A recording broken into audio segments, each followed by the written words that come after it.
ये senate entrance exam से related सारे ही सब्जेक्ट के एमसीक्यू क्वेश्चन। ठीक है, तो सबसे पहले हम फिजिक्स से स्टार्ट करेंगे। तो फिजिक्स का सबसे पहला जो हमारा क्वेश्चन है, in projectile motion time of flight depends on. ठीक है, प्रक्षेप्य गति में उड़ान का समय किस पर निर्भर करता है? हॉरिजॉन्टल वेलोसिटी यानी कि क्षैतिज वेग पे, वर्टिकल वेलोसिटी यानी लंबवत वेग पे, टोटल स्पीड यानी कुल वेग पे, या रेंज यानी सीमा पे। ठीक है, तो इसका जो करेक्ट आंसर है वो है वर्टिकल वेलोसिटी यानी कि लंबवत वेग पे डिपेंड करता है। ठीक है, क्वेश्चन है कि dimensional formula of the pressure is. दाब का विमीय सूत्र होता है ml-1t-2 होता है, mlt-2 होता है, m-1l-1t-2 होता है, या ml²t-2 होता है। तो इसका जो करेक्ट आंसर है वो है ml-1t-2। ठीक है, ये इसका करेक्ट आंसर है, यानी कि आपका जो ऑप्शन ए है वो करेक्ट है। अब चलते हैं अपने नेक्स्ट क्वेश्चन पे। हमारा नेक्स्ट क्वेश्चन है the scalar product of two perpendicular vector is. दो लंबवत सदिशों का अदिश गुणनफल होता है, 0 होता है यानी शून्य होता है, 1 यानी कि 1 होता है, इन्फानाइट यानी कि अनंत होता है, नन यानी कि इनमें से कोई नहीं। तो जो दो लंबवत सदिशों का जो अदिश गुणनफल होता है वो 0 होता है। ठीक है, शून्य होता है। अब चलते हैं अपने नेक्स्ट क्वेश्चन पे। हमारा नेक्स्ट क्वेश्चन है the density of a body does not depends on. किसी वस्तु का घनत्व किस पर निर्भर नहीं करता है? मास यानी द्रव्यमान पे निर्भर नहीं करता, वॉल्यूम यानी आयतन पे निर्भर नहीं करता, टेम्परेचर यानी तापमान पे निर्भर नहीं करता, या मटेरियल यानी पदार्थ में निर्भर नहीं करता। तो इसका जो करेक्ट आंसर है वो है आपका ऑप्शन सी यानी कि टेम्परेचर, यानी कि तापमान पर जो है किसी भी वस्तु का जो घनत्व है निर्भर नहीं करता। ठीक है, अब चलते हैं अपने नेक्स्ट क्वेश्चन पे। हमारा नेक्स्ट क्वेश्चन है in which case is law of conservation of mechanical energy strictly valid. ठीक है, किस स्थिति में यांत्रिक ऊर्जा संरक्षण का नियम पूरी तरह लागू होता है? फॉलिंग बॉडी अंडर ग्रेविटी, गुरुत्वाकर्षण में गिरती हुई वस्तु पर, स्लाइडिंग ऑन रफ सरफेस खुरदुरी सतह पर फिसलती हुई वस्तु पर, स्प्रिंग मास विथ डंपिंग यानी क्षीणन युक्त वसंत पिंड प्रणाली पे, या नन इनमें से कोई नहीं। तो इसका जो करेक्ट आंसर है वो है फॉलिंग बॉडी अंडर ग्रेविटी। ठीक है, यानी कि आपका जो ऑप्शन ए है गुरुत्वाकर्षण में गिरती हुई वस्तु पर, ठीक है, वो जो है आपका इस क्वेश्चन का वो करेक्ट आंसर है। अब चलते हैं अपने नेक्स्ट क्वेश्चन पे।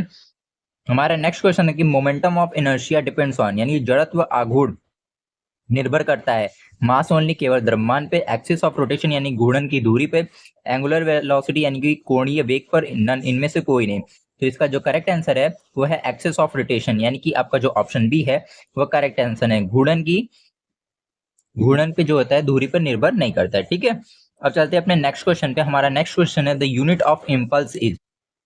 आवेग की इकाई है न्यूटन सेकेंड, किलोग्राम मीटर पर सेकेंड स्क्वायर, जूल या मीटर पर सेकेंड। ठीक है, तो जो हमारा इम्पल्स होता है उसका जो यूनिट होता है वो आपको बताना है। तो इम्पल्स का जो यूनिट होता है वो होता है न्यूटन पर सेकेंड। ठीक है, सॉरी, न्यूटन इंटू सेकेंड होता है। ठीक, नेक्स्ट हमारा क्वेश्चन है the angular momentum of a particle is conserved when. किसी कण का कोणीय संवेग संरक्षित रहता है जब टॉर्क इज 0 यानी कि आघूर्ण शून्य हो, फोर्स इज 0 यानी कि बल शून्य हो, वेलोसिटी इज 0 यानी कि वेग शून्य हो, एक्सेलरेशन इज 0 यानी कि त्वरण शून्य हो। तो इसका जो करेक्ट आंसर है वो है टॉर्क इज 0। जब आघूर्ण शून्य होता है तो किसी भी कण का जो कोणीय वेग होता है वो संरक्षित रहता है। ठीक है, तो यानी कि ऑप्शन ए जो है इसका करेक्ट आंसर है। अब चलते हैं अपने नेक्स्ट क्वेश्चन पे।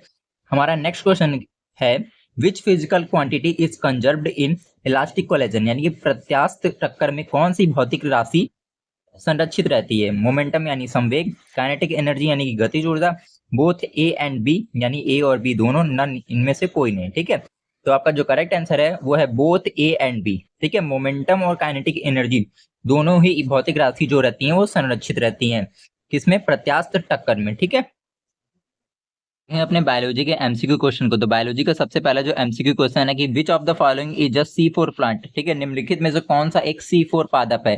व्हीट यानी कि गेहूं, राइस यानी चावल, मेज यानी मक्का, बार्ली यानी कि जौ। तो आपका जो करेक्ट आंसर है यानी C4 जो पादप होता है वो हमारा होता है मेज यानी कि मक्का। ठीक है, मक्का एक क्या होता है? C4 पादप होता है।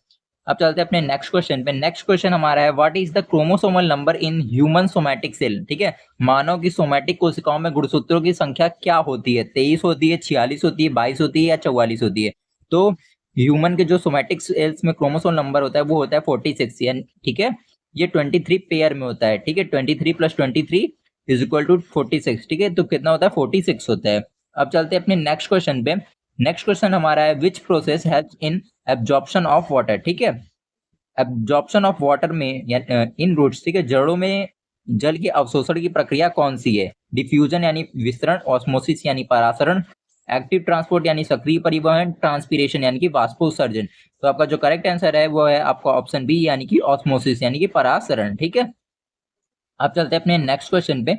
नेक्स्ट क्वेश्चन हमारा है the contractile protein of muscle सीस। ठीक है, मांसपेशियों में संकुचनशील प्रोटीन है myosin, actin, both A and B यानी कि दोनों ए और बी दोनों, या ट्यूबलिन। ठीक है, तो हमारे जो मसल्स में है दो प्रोटीन पाए जाते हैं, एक होता है मायोसिन और एक होता है एक्टिन। ठीक है, यानी कि जो आपका ऑप्शन सी है वो करेक्ट है, बोथ ए एंड बी। ठीक है, एक्टिन और मायोसिन दोनों प्रोटीन्स पाई जाती है संकुचन के लिए। ठीक है, नेक्स्ट हमारा क्वेश्चन है कि which enzyme breaks down starch into maltose. ठीक है, कौन सा एंजाइम स्टार्च को माल्टोज में तोड़ता है? माल्टेज, एमाइलेज, सुक्रेज या लैक्टेज। ठीक है, तो आपका जो करेक्ट आंसर है वो है एमाइलेज, यानी कि ऑप्शन बी जो है वो आपका करेक्ट आंसर है। अब चलते हैं अपने नेक्स्ट क्वेश्चन पे। हमारा नेक्स्ट क्वेश्चन है कि what is the role of magnesium in plant. ठीक है, पौधों में मैग्नीशियम की क्या भूमिका है? पार्ट ऑफ एटीपी यानी कि एटीपी का हिस्सा है, कंपोनेंट ऑफ क्लोरोफिल यानी कि क्लोरोफिल का घटक है, हेल्प इन डीएनए सिंथेसिस यानी डीएनए संश्लेषण में सहायक है, required for protein synthesis protein संश्लेषण के लिए आवश्यक है। तो आपका जो करेक्ट आंसर है वह है कंपोनेंट ऑफ क्लोरोफिल। ठीक है, क्लोरोफिल का जो है वो एक घटक है। ठीक है, अब चलते हैं अपने नेक्स्ट क्वेश्चन पे। हमारा नेक्स्ट क्वेश्चन है कि DNA replication occur in which phase of cell cycle. ठीक है, कोशिका चक्र के किस चरण में डीएनए की प्रतिकृति बनती है? ठीक है, G1 फेज में, एस फेज में, G2 फेज में या एम फेज में? तो आपको पता होगा कि एस फेज में जो होता है वो डीएनए की क्या होता है, रेप्लिकेशन होता है। ठीक है, यानी कि आपका ऑप्शन बी जो है वो सही है। अब चलते हैं अपने नेक्स्ट क्वेश्चन पे। हमारा नेक्स्ट क्वेश्चन की विच माइक्रोमॉलिक्यूल कंटेन्स नाइट्रोजन। ठीक है, निम्नलिखित में से कौन सा जैव अणु नाइट्रोजन युक्त होता है? कार्बोहाइड्रेट, लिपिड यानी वसा, प्रोटीन या स्टार्च? तो इसका जो करेक्ट आंसर है वो है आपका प्रोटीन। प्रोटीन क्या होता है? नाइट्रोजन युक्त होता है। नेक्स्ट हमारा क्वेश्चन है कि which plant hormone is responsible for cell elongation, यानी कौन सा पादप हार्मोन कोशिकाओं के विस्तार के लिए उत्तरदायी है? साइटोकाइनिन, ऑक्सीन, गिबरेलिन या एब्सिसिक एसिड। ठीक है, तो आपका जो करेक्ट आंसर है वो है ऑक्सीन। ठीक, अब चलते हैं अपने नेक्स्ट क्वेश्चन पे।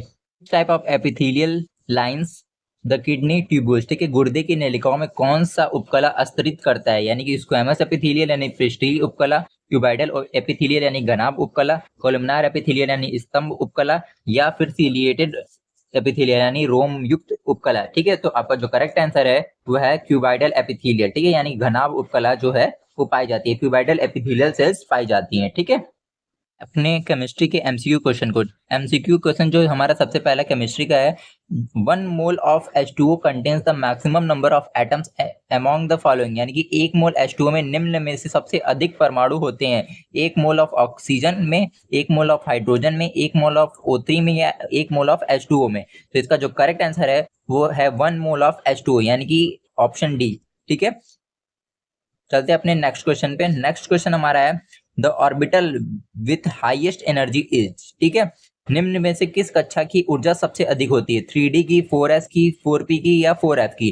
तो 4F की जो ऊर्जा होती है सबसे अधिक होती है। ठीक है, चलते हैं अपने नेक्स्ट क्वेश्चन पे। हमारा नेक्स्ट क्वेश्चन है which element has highest ionisation enthalpy. सबसे अधिक आयनीकरण ऊर्जा किसकी होती है? ठीक है, सोडियम की होती है, मैग्नीशियम की होती है, एल्यूमिनियम की होती है या Ne की होती है? ठीक है, तो इसका जो करेक्ट आंसर है वो है आपका ऑप्शन डी, यानी कि Ne की। ठीक है, सबसे ज्यादा आयनीकरण ऊर्जा जो होता है वो Ne की होती है। ठीक है, चलते हैं अपने नेक्स्ट क्वेश्चन पे।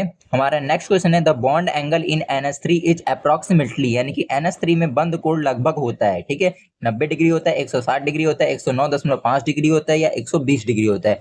जो करेक्ट आंसर है आपका है 160 डिग्री। ठीक है, NH3 के बीच जो बॉन्ड एंगल होता है वो 107 डिग्री का होता है। ठीक है, यानी कि ऑप्शन बी जो है आपका करेक्ट आंसर है। अब चलते हैं अपने नेक्स्ट क्वेश्चन पे। हमारा नेक्स्ट क्वेश्चन है कि which is not a assumption of kinetic theory of gases. निम्नलिखित में से कौन गैस के गतिज ऊर्जा की धारणा नहीं है? ठीक है, गैस मॉलिक्यूल हैव नेलिजिबल वॉल्यूम, यानी गैस अणुओं का आयतन नगण्य होता है। इंट्रामोलिकुलर फोर्स आर नेलिजिबल, यानी कि अणुओं के बीच बल नगण्य होता है।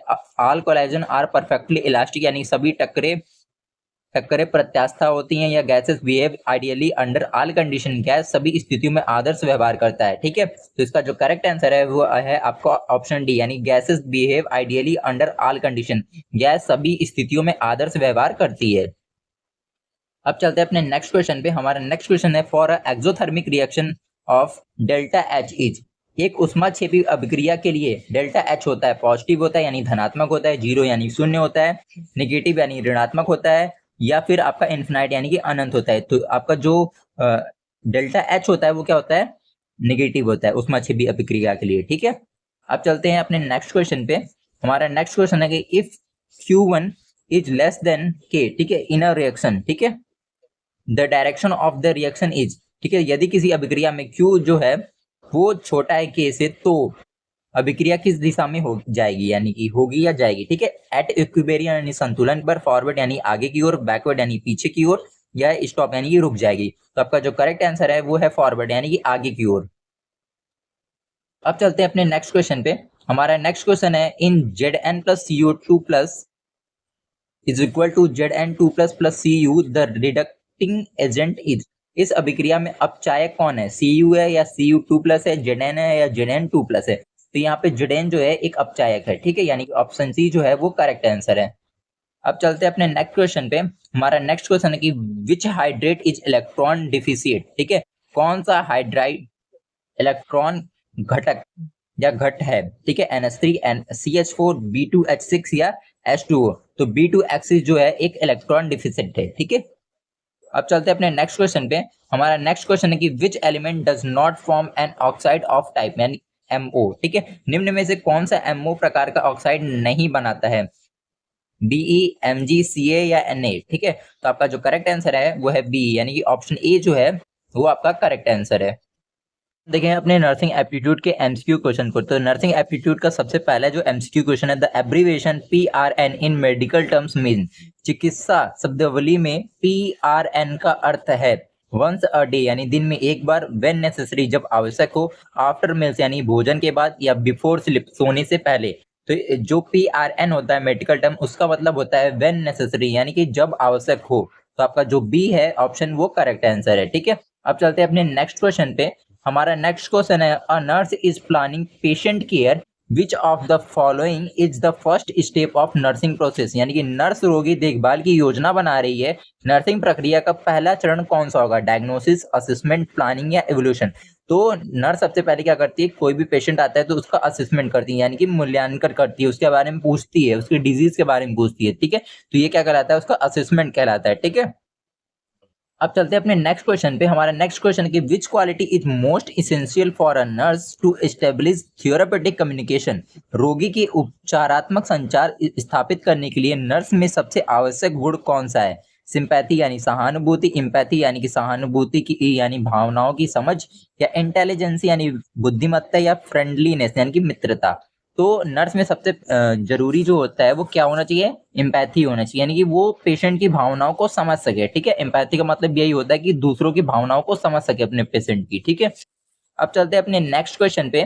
हमारा नेक्स्ट क्वेश्चन कि which instrument is use to measure blood pressure, यानी कि रक्तचाप मापने के लिए किस उपकरण का उपयोग किया जाता है, थर्मामीटर, स्टेथोस्कोप, स्फैग्मोमैनोमीटर या ग्लूकोमीटर। तो जो हमारा ब्लड प्रेशर होता है उसको मेजर करने के हम स्फैग्मोमैनोमीटर का यूज करते हैं। ठीक है, अब चलते हैं अपने नेक्स्ट क्वेश्चन पे। हमारा नेक्स्ट क्वेश्चन है a patient suddenly फेंट्स when standing, what should the nurse do first, एक रोगी खड़े खड़े अचानक बेहोश हो जाता है, नर्स को सबसे पहले क्या करना चाहिए, गिव वाटर यानी कि पानी देना चाहिए, एलिवेट लेग्स यानी टांगों को ऊपर उठाना, कॉल द डॉक्टर यानी डॉक्टर को बुलाना, या मेक द पेशेंट सिट यानी रोगी को बैठाना। तो सबसे पहले अगर कोई भी जो व्यक्ति है वो अचानक से गिर जाता है तो क्या करना चाहिए, एक नर्स को उसके एलिवेट करने चाहिए लेग्स को, यानी टांगों को ऊपर उठाना चाहिए। ठीक है, अब चलते हैं अपने नेक्स्ट क्वेश्चन पे। हमारा नेक्स्ट क्वेश्चन के which vitamin deficiency cause rickets in children, ठीक है, यानी कि बच्चों में कौन सी विटामिन की कमी से रिकेट्स यानी कि हड्डियां कमजोर होती हैं, विटामिन ए, बी, सी या डी। तो हड्डियों के लिए जो जिम्मेदार होता है वो होता है विटामिन डी, विटामिन डी की कमी से क्या होता है, रिकेट्स होता है। ठीक है, अब चलते हैं अपने नेक्स्ट क्वेश्चन पे। Which is the universal precaution to prevent infection, संक्रमण को रोकने के लिए कौन सी एक सार्वभौमिक सावधानी है, वियरिंग मास्क यानी कि मास्क पहनना, हैंड वॉशिंग यानी कि हाथ धोना, वियरिंग गाउन यानी कि गाउन पहनना, या आइसोलेशन ऑफ पेशेंट रोगी को अलग करना। ठीक है, तो इसका जो करेक्ट आंसर है वो हैंड वॉशिंग है।